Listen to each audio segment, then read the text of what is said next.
to another edition of the Drawing Room Experts. This is Zaib. Welcome to the podcast. Don't forget to subscribe and rate the podcast on Spotify, Google Podcast, Apple Podcast, wherever you listen to me. Makes it easier for other listeners to discover the show. And do subscribe to the podcast on YouTube, because I think it's probably one of the biggest reasons why I'm not as regular with these podcasts is because I have to manage two outlets at once. Previously, it was much easier if it was just the audio one, but I guess this is what it is. But anyway, so yeah, don't forget to subscribe on YouTube, and hope you enjoy the show. Well, I mean, today is a very special show, and as you can see, I'm dressed appropriately for that. It took a while for me to really think about what I wanted to say, and has been a very torrid weekend for me personally. And I wanted to process that, and I wanted to give myself enough time emotionally to really make sense of how I'm feeling, and then try and elaborate that on the podcast. So obviously we're talking about football, and we're talking about Liverpool Football Club, specifically my club, and something I'm really passionate about. And not many things actually in my life that I'm really passionate about. There are very few things, Liverpool being one of them. And I am very proud of that fact, because I feel like, human beings, have to be passionate about something. They have to be really attached to something really passionately. It could be anything in your lives. It could be, I don't know, politics maybe sometimes. Sometimes it's religion. Sometimes it's sport and music and artists. Family life. Not to say that I'm not attached to any of these things that I've just mentioned, but some attachments vary from one another, and I feel like Liverpool Football Club really holds that attention in my life. So obviously, this weekend was the Champions League final, and between Liverpool and Real Madrid. I think they've met a few times in the competition, very few times in the final. Three I can remember top of my head, one being 81, the other is 2018, and now 2022. We've met a few times here and there in the knockout stages, or maybe in the group stages, I don't know. But I think it is not a very prevalent, and it's not a very how should I put this? It's not a very common matchup you would see in the Champions League any year. So it really holds that prestige to it. It really holds that what do you call that really uniqueness to it. This was one of the reasons I think when we talked about the European Super League. This is one of the reasons that I put in and said, if there is to be a European Super League, and I think I'm actually rolling off of Jamie Carragher, who made this point, but I completely agree with it, which is why I'm kind of presenting it as my point, because it's kind of my point as well. But the idea is that if you have these matchups on a year in, year out basis, which would have been the case under the European Super League, because it becomes like an exclusive tournament, it loses its charm, right?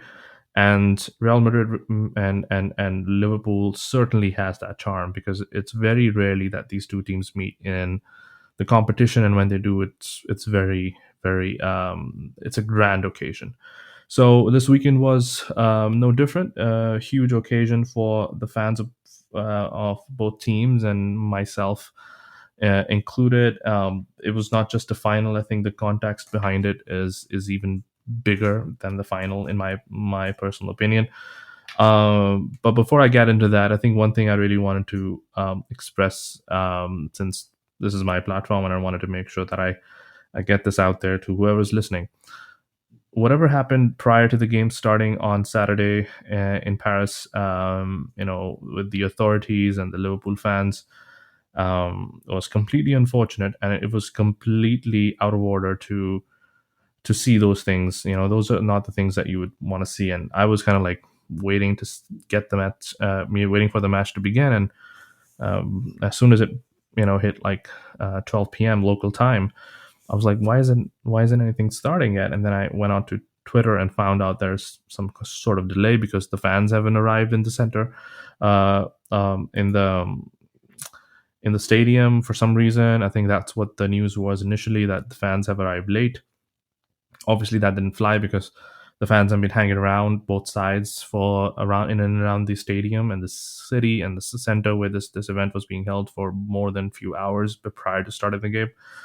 Then news started to come through that it's because of fake tickets, perhaps, and which is why the authorities have, kind of like shut the entries, and Liverpool fans weren't being allowed in. And then you heard news about tear gas, tear gas is being thrown, and with kids and women also in the attendance. It was bizarre to see that. I think my only one thing that I wanted to mention as a result of this whole incident was I was really disappointed to see the type of reaction that I saw online, especially from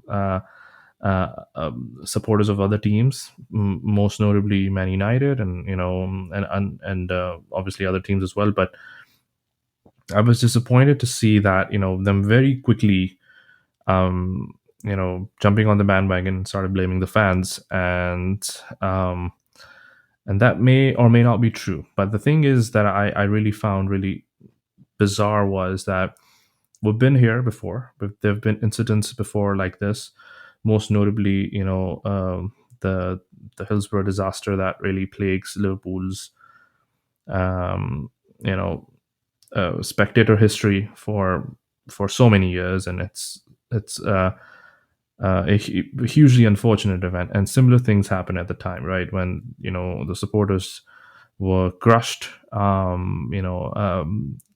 under at the at the stadium, and the police reports soon after were released, and the earlier police reports came out kind of like blaming the fans for whatever happened that day, for them dying. So it was kind of like a victim blaming session that took place, and all of the other fans, obviously, because they're rivals, they all automatically assume, okay, if it's an opposition team, so whatever is against them, I should get on board with that. And I've found that really a very immature way to deal with non-footballing things. I mean, fill your boots on having the banter as far as football games is concerned, but something outside of the football stadium should be looked at very objectively. Um, and then obviously, years later, it was discovered that it was not the fans' fault. They lost their lives because of mismanagement, and there's hence why the justice for the 97 or 96, as it was before, has been a huge part of the club's recent history. Um, Thankfully, nothing like that happened, and in Paris, there was no damage to the lives of the supporters, and hopefully everybody made it out of that city safe and sound. But I think for the fans to just start like mucking about and start blaming the fans yet again, after there's been a history of feeling aggrieved by the fans, and then also history of feeling proving being proved wrong, is I've found that really bizarre. So my thoughts and my good wishes are with the fans who attended that, and I hope that the Liverpool Football Club, in association with UEFA and the French authorities and the stadium authorities, can sort this out as quickly as possible with the best amicable, in the best amicable way, and hopefully the facts come out, which will shed much better light into the incident. But anyway, having said that, that's not what we're here to talk about, as much as it was important for me to say. Um, so so this game was not bigger than the occasion. I feel like this game had a lot riding on it. I think the story behind this game from a Liverpool perspective, even some sort of sort of from a Real Madrid perspective, was huge.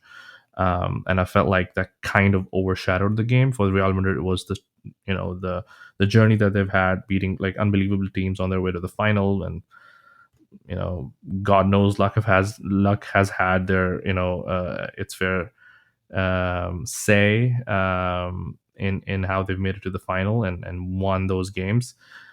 And for Liverpool, obviously the argument and this whole the narrative behind this, or leading into the final, was the quadruple. Obviously, prior to the final, it was just the treble. But this whole idea of this game defining how successful or not successful this season would be for Liverpool, and I want to argue for that, and on that notion as part of this episode as well, and get to that later. But I just want to quickly talk about the game. Anyway, the game started late, I think half hour or so late, and the first half, I felt like we not I mean I didn't feel like, I think it was a fact that Liverpool absolutely battered Real Madrid in the first half. I mean, Thibaut Courtois, I mean, yeah, he was actually right that the fans, myself included, have been pretty disrespectful of him in the past. I mean, the way he left Chelsea in a very contentious manner was, he's always been known with the Chelsea supporters as a snake. And then they enjoyed his early starts at the Real Madrid career when he was like spilling everything and, you know, called Butterfingers and whatnot. And he was having the worst start of his Real Madrid career. And kudos to whoever was the manager at the time. I think it was Zidane, probably. And then, now obviously Carlo, sticking with him and, knowing that he's a massive talent. And don't get me wrong. I mean, even when all of us were kind of like having fun at his expense, didn't at no point think that this guy is not a good keeper. And he obviously is. And shown to be in the final, of course. That save off of Mane was just unbelievable. I felt like we definitely scored. I screamed Mane when that shot was hit from Mane. And then obviously to the disallowed goal, Real Madrid goal. And honestly at the time thought it was a goal for sure, because I did not know the rule that even if there's a defender beyond the keeper, the offside line does not go beyond the keeper. So at first I thought that, I think Robertson was behind Ali, the goalkeeper. So I thought he's definitely onside. But then when they started talking about offside, I was like, what's so difficult about this? He's clearly onside because, Robbo's like way ahead of Benzema at the point. But then I found out, technically, that's obviously not the case. That's why the lines weren't drawn. And there was this massive debate about, if it was offside or onside because it came off of Liverpool players, and so is it offside or onside?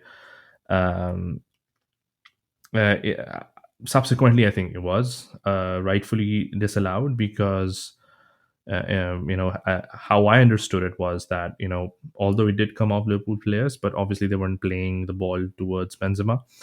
And then you can argue that, okay, to phir, like if he wasn't, like, I think it came off Fabinho. I think if Fabinho wasn't playing it, obviously he wasn't playing it towards Benzema, then how does one get offside, like be offside, be onside in that situation? And unfortunately, no, because imagine the same scenario if someone, for example, takes a shot off of the edge of the box or wherever, the keeper saves it, the incoming striker taps it in, and it's offside, right? And nobody has an issue if it's offside. If the attacker was ahead of the line, he was offside.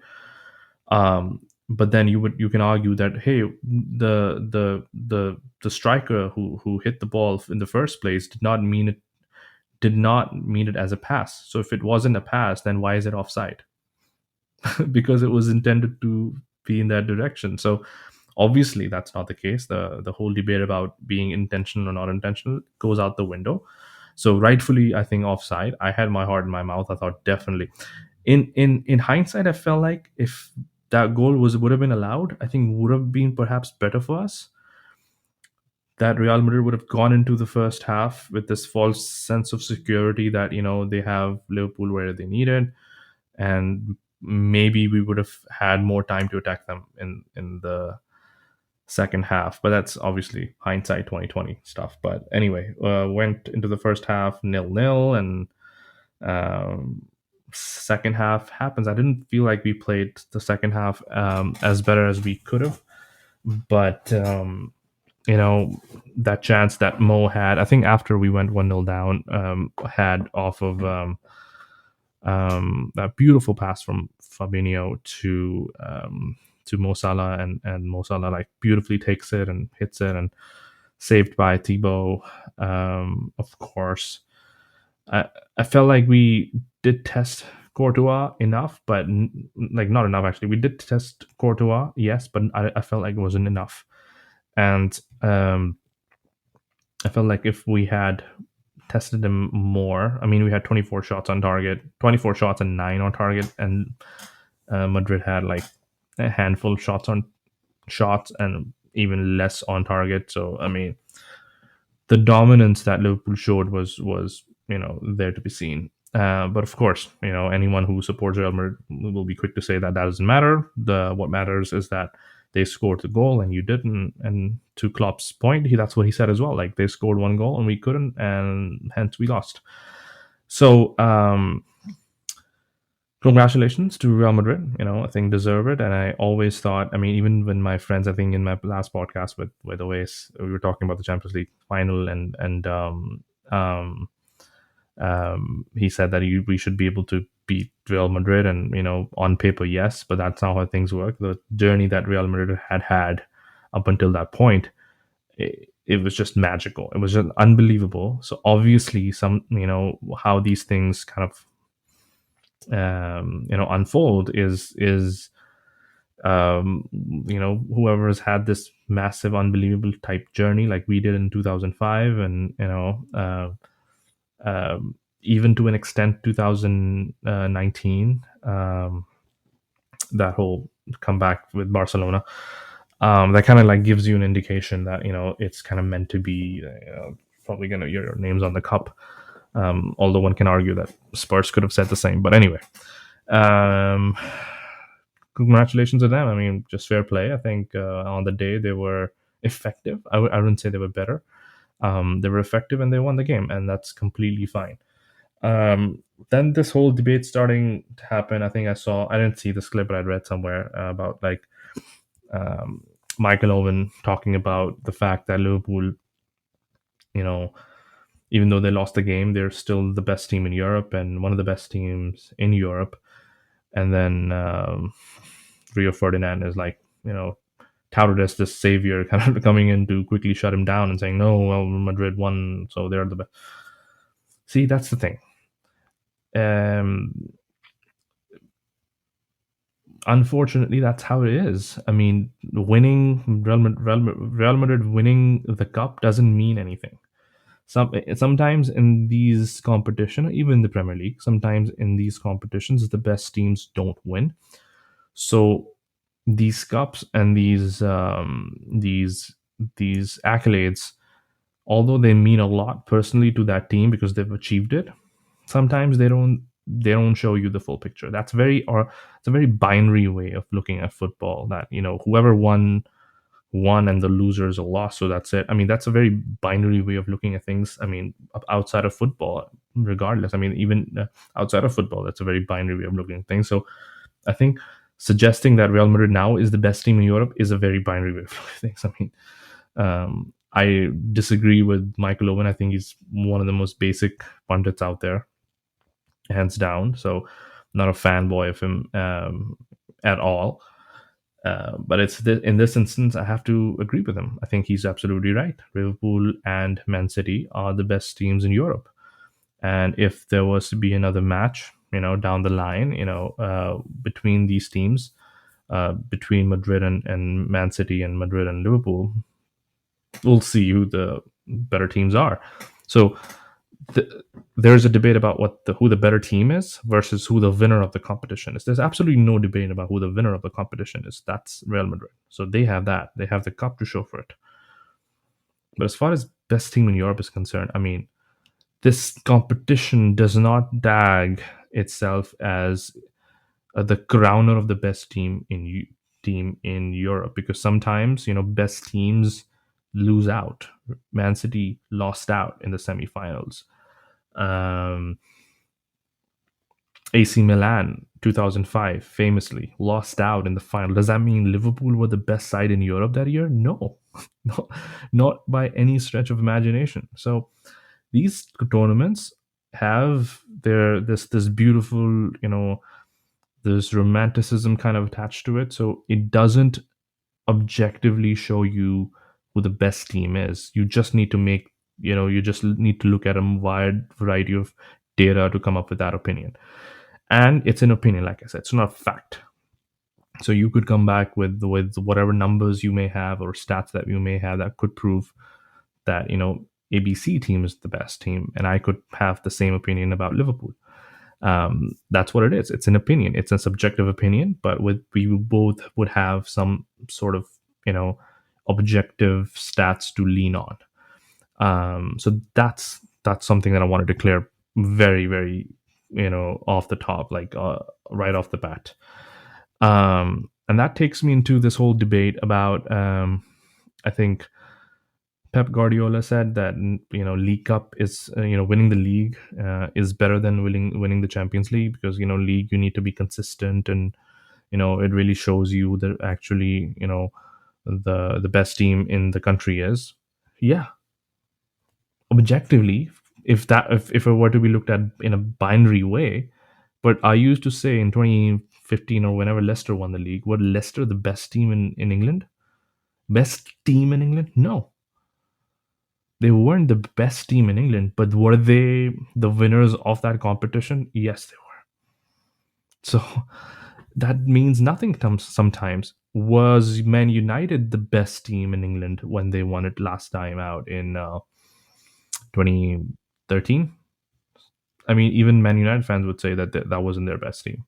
That was not their best team, and that was probably not the best team in the country if we were to look at it on paper.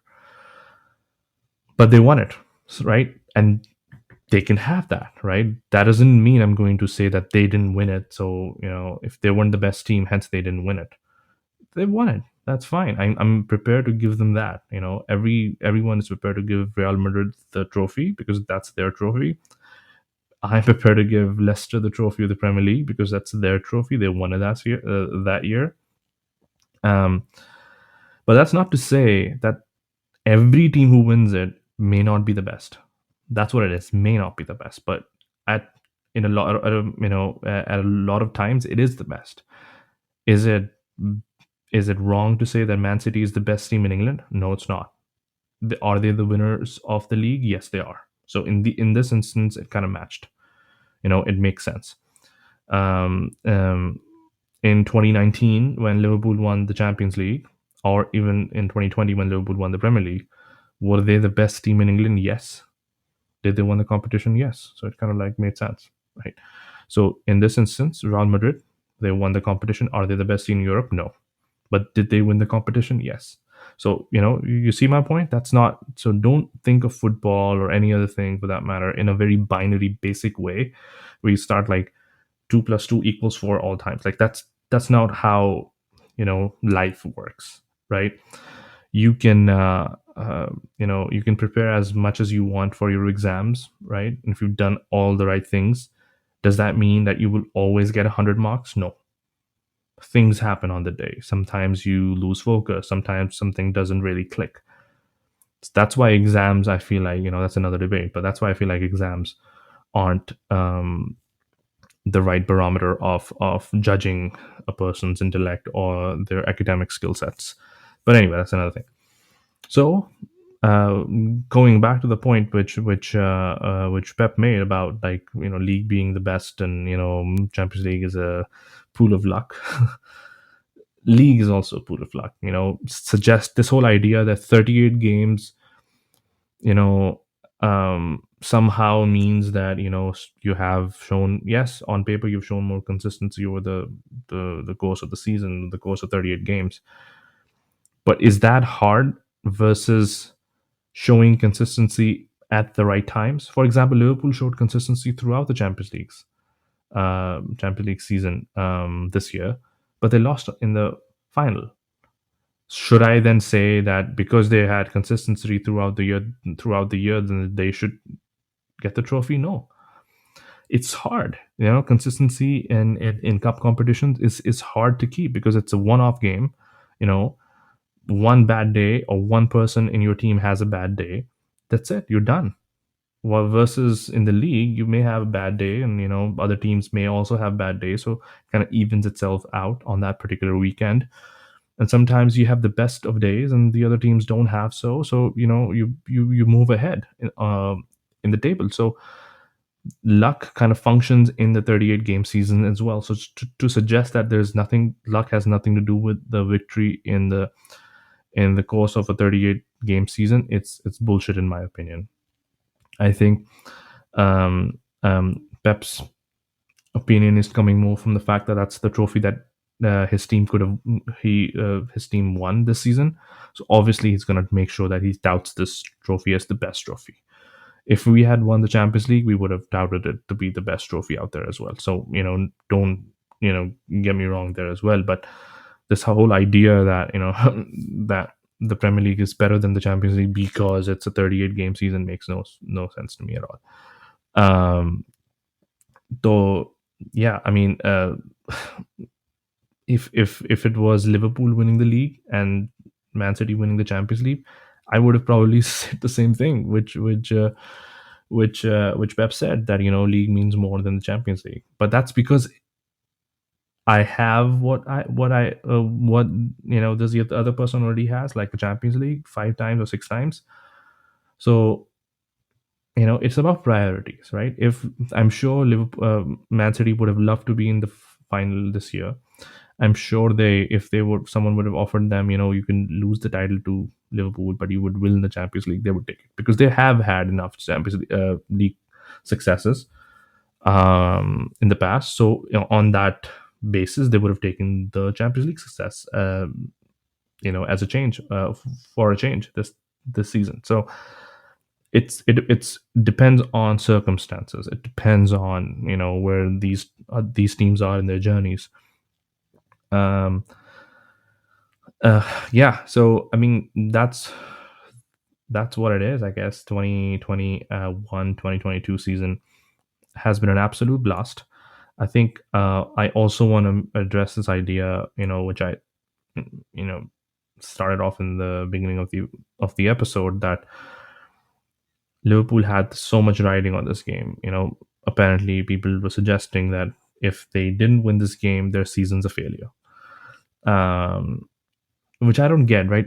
If winning 2 trophies in a season against, in your calculations, if I were to say if Real Madrid is the best team in Europe because they've won the competition, then that by the same formula, Chelsea were the best team in Europe who we beat twice in the final. Now you can argue it was on penalties, but that's BS. Who cares? A winner is a winner. तो मैं भी जिस तरह argue मैं नहीं कर सकता कि in the Champions League final because hey we dominated the game, but you would say that no but you lost. Yeah, and I would have to agree with that, right?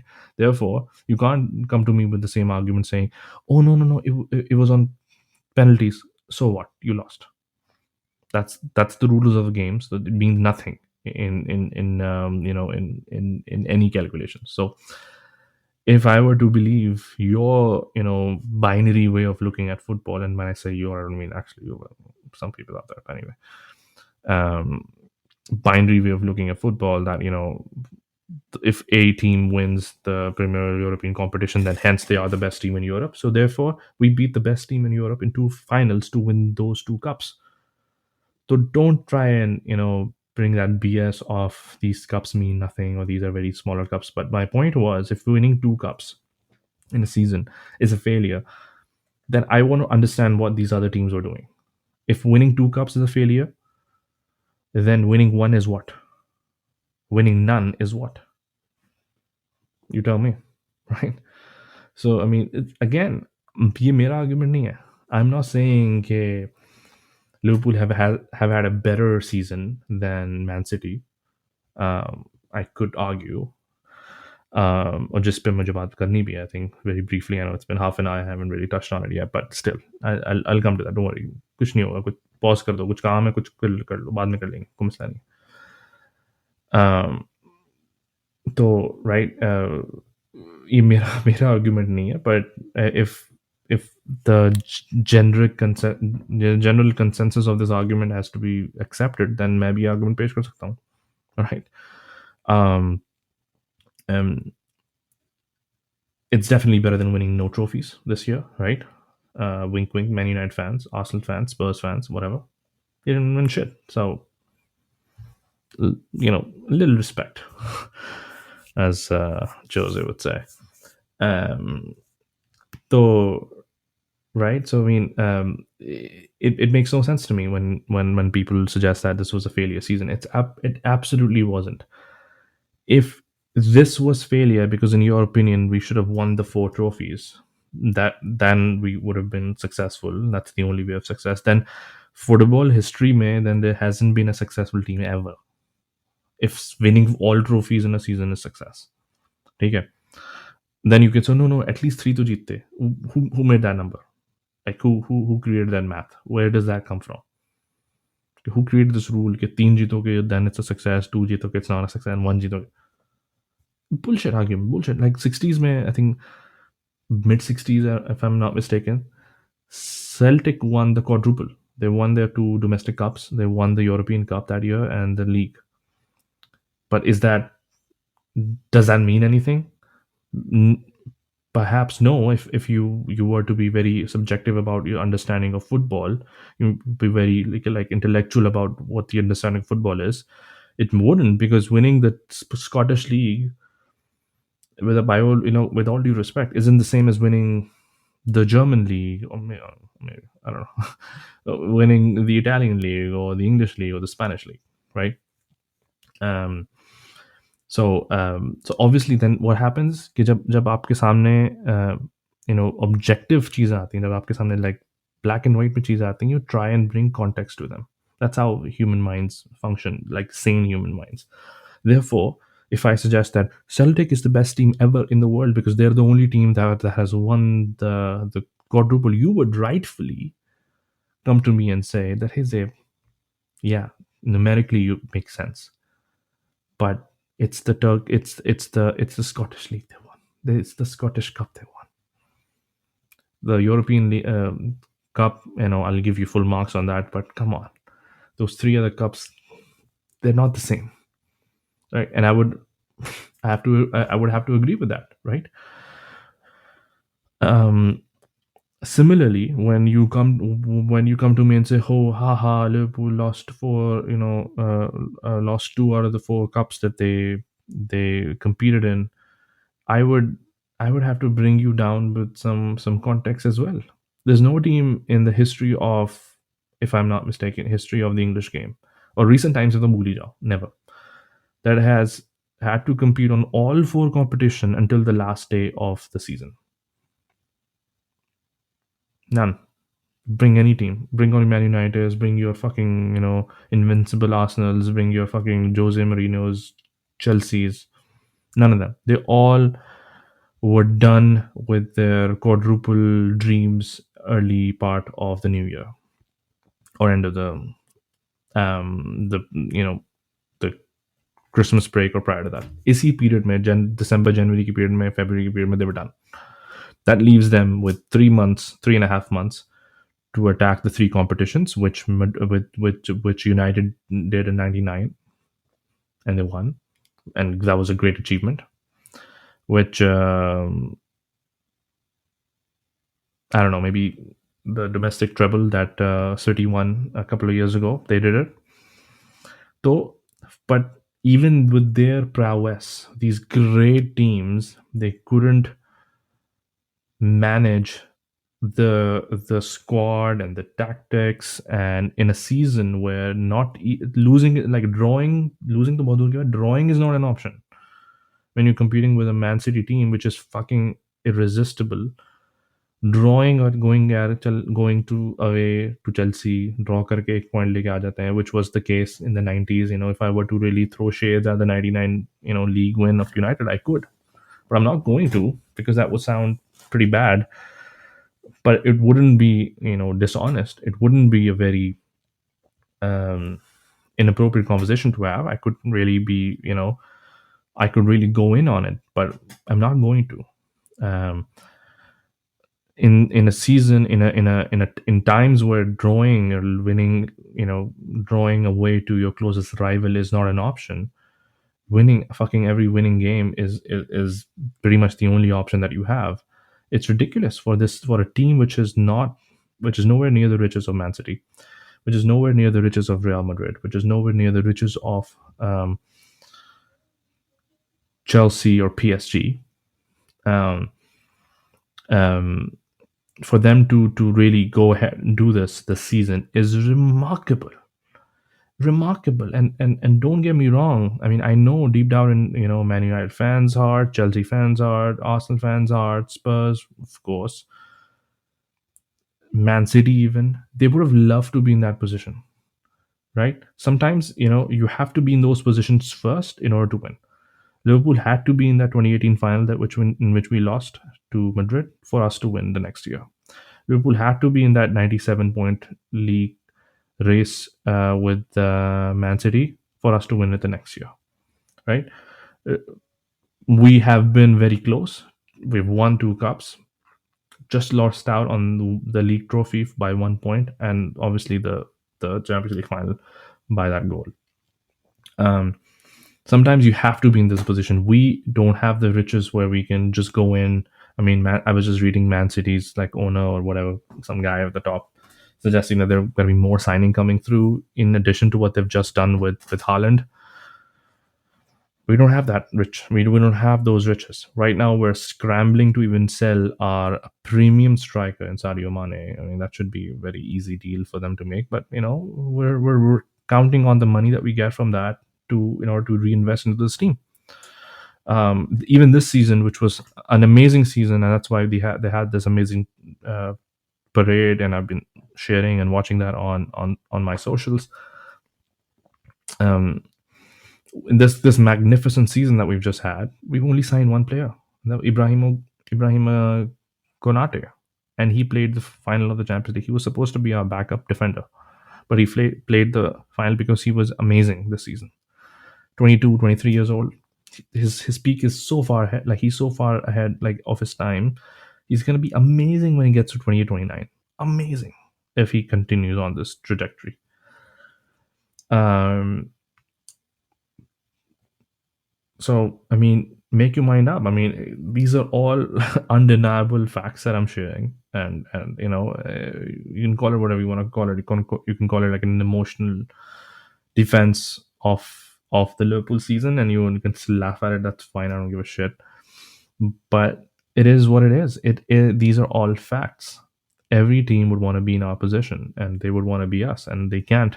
For that to happen, they have to have the spirit that this club has, the manager that this club has, and don't get me wrong, next season could be an absolute disaster, like it was. I mean, a couple of years ago when I made that video about Liverpool losing like 7-6 games on the trot at home.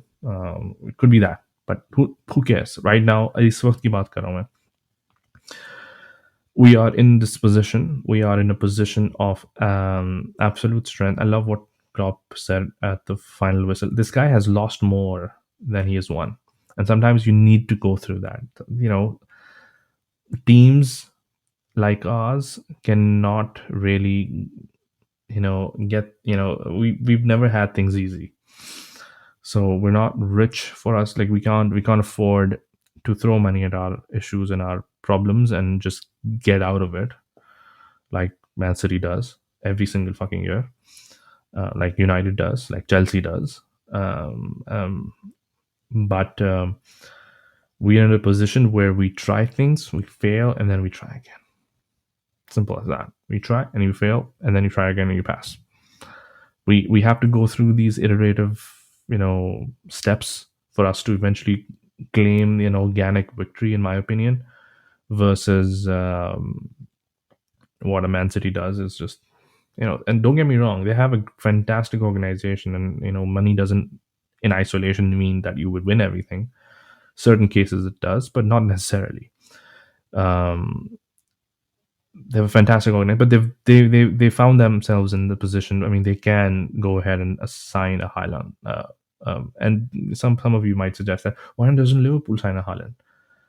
बेंचोद ऐसे नहीं होता. Like there's a fucking wage bill that we have to also balance. 50 million, 100 million का player buy करना is not enough. We can't spend that much money, but who the fuck is going to pay them their wages? Especially when the market is so fucked up right now. कि जब हम Mbappe की तरफ, even if we go towards an Mbappe for a free transfer, we can't even afford him on a free transfer.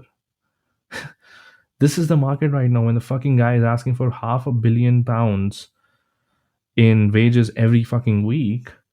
Only your oil monies and your Madrids of this world and Man City of this world can afford them. Like free sign karna bhi mushkil hai. So what the fuck are you talking about? Like we should spend. That's ridiculous. And I read somewhere that I think Liverpool CEO Werner or someone, not CEO actually, Werner, said that we're trying to play by these FFP rules. I'll need to fact check it. I don't know, even though I kind of think that's the case, but we are kind of abiding very strictly to the financial fair play regulations that have been devised by UEFA, and some other teams aren't. Man City, case in point, I'm pretty sure. PSG, like making Mbappe the fucking prince of Qatar, and no one bats an eye in UEFA, and but that's another thing. So I wholeheartedly, and on the basis of not just emotions but facts, believe that this season, Liverpool season, was an absolute and utter success. And you have to go for 4 trophies in order for us to win 2. And those are not easy to. We didn't fucking beat Nottingham Forest in the final, right? We didn't fucking beat अगर oppositions पे और cups पे तो फिर हटा दो ना ये बेंच. Arsenal को बोलो, like Arsenal fans should stop talking about FA Cup victories. Ever, like, and then Man City, who've been winning fucking the cup, the Carabao Cup for time immemorial in the past few, at least in the past few years, they shouldn't even mention it. Name mention karo. What's his name? Mourinho. He just mentioned that I won 3 cups or 3 trophies with United. उसमें एक ये भी था. नहीं करो mention इसे. इतना छोटा बच्चों का कप है ये तो नहीं करो. But they all mention it because it's a fucking legitimate cup. And especially when the other teams are kind of like taking it very seriously. Now you have the fucking likes of Man City like trying to win it every fucking year. So it obviously has a massive weight attached to it. Not saying that it's better than the league, no. But at least 2 competition are at least equal to the league. But that's just me, my opinion. Yeah. So I mean, I wholeheartedly, and on the basis of all the facts that I've stated, all the objective analysis I could have done as a very emotional fan, believe that the season has been an absolute success, and I can proudly look at these team members, the members of the staff, the coach in Jurgen Klopp. I keep them at the highest. I give them the highest regard. I think they are absolutely amazing. What they've done physically, this to do what they did is unbelievable. Win or lose to dur ki baat hai, to actually play all the games possible this season with the intensity that these guys play it at, even that alone is impossible. So they've just done that in addition to winning or losing a handful. I think 4 games they've lost all year compared to Man City. I'm sure I've lost more. So ये सब चीज़ें context होता है ना मेरी जान. Like ऐसे नहीं हो सकता क्या बस अब कि हार गए तो बस खत्म, मल्टीप्लाई बाय जीरो, लाइक इतना इतना इतना चुतियाबे की बातें मत किया करो यार, come on, let's just, I know you have you're fans, and you have these associations with your own club, like this very archaic kind of like attachment, like a fucking tribal, attachments to your clubs. That's fine, great banter, I love it. Some of the banter on Twitter and Instagram I saw in the past few days have been amazing. I've laughed at it. I even liked it, right? So that's fine. But when you come at me at like failure freedom, blah blah blah, you're fucking clown. You're a fucking clown. Simple as that. So anyway, I think that's pretty much it. I think we've pretty much said it all. Viewing the season has been an absolute pleasure. Loved it, loved it, loved it. It's such a proud moment for me as a fan who've grown through the years of the last years of Rafa Benitez, and haunting years of Roy Hodgson, and constantly finishing sixth, seventh, eighth, embarrassing, right? To come from that to being a permanent fixture in the top two, permanent fixture in the top four in Europe. Um, all the great players want to play for you, with you. Amazing, amazing, amazing, the journey that we have been on and we are on, because it's just not over yet. I think so much evolution. Next season is going to be even amazing, and we'll get to that when the next season starts, and I can't wait for it. Obviously, these next couple of months will be very tough, as they always are when you wait for the next season. um really looking forward to it, and yeah, I think that's pretty much it. That's all I wanted to say. Don't forget to subscribe to the podcast, as I said at the start of the show, on YouTube, Spotify, Apple Podcast, Google Podcast. Makes it easier for other people to discover the show. Leave your ratings, and your comments as well if you want to. But those are my points. Anyway, we'll be back with another one. Appreciate it. Thanks.